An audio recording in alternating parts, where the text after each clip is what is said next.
So where does toxicity come from? It's not hard to see when we look around us.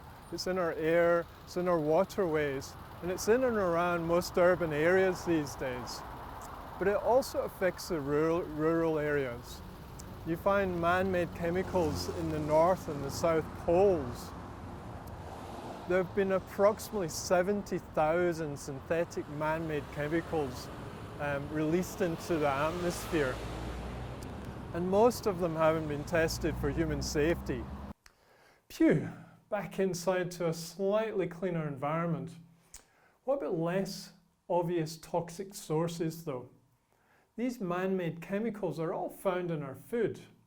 And do you remember what I said about man-made versus nature-made? These ones are clearly not made by nature. They're loading up our liver, that's all. Take a look at this research study. It's 17 years old now. So the research will be even stronger now. But let's look at what the abstract says. The development of obesity is the expected course for humans leading lifestyles incompatible with their evolutionary development. That's quite a powerful statement, don't you think? Okay, let's get a little bit more specific about the effects of toxicity on human health, and in particular hormonal health. So remember the phrase happy hormones, or in some cases not so happy? What does this picture tell you? It's a man who's trying to become a woman, that's what.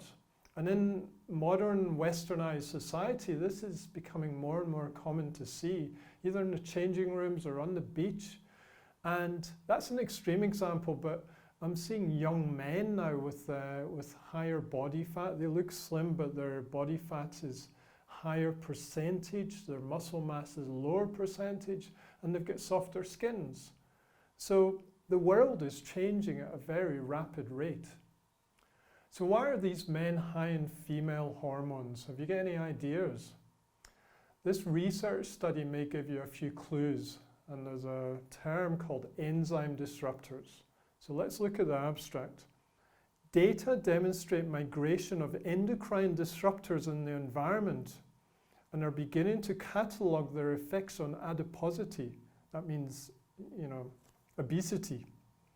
So what are endocrine disruptors? Endocrine means hormones. So they're chemicals that disrupt or mimic hormones in our body. And the one that's been most studied is estrogen, the primary female hormone. And it's also the hormone that is linked to weight gain, it's to development of breasts, it's to all the female characteristics that we're sometimes now seeing in men. Xeno or foreign estrogens, they're the chemical form of our own estrogen, but it's got a lot stronger affinity for our own estrogen receptors, leading to things like increased feminization and weight gain and certain health problems. In women, they tend to be endometriosis and fibroids, maybe polycystic ovaries, and potentially estrogen-related cancers. And in men, prostate cancer is very strongly linked to synthetic estrogens. So how do you get rid of xenoestrogens? It's not easy because they are everywhere, but there are a couple of tips I've got that should help to make a difference. Firstly, change to organic as much as possible, because there are certain pesticides and herbicides that have a documented xenoestrogen-like effect.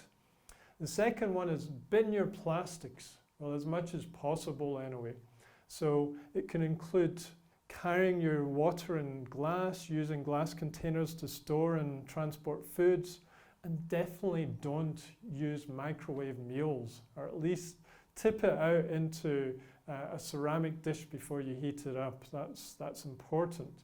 Plastics contain BPAs and phytates, which are have known xenoestrogen functions. Also remember to put your drinking water through a high-grade filter.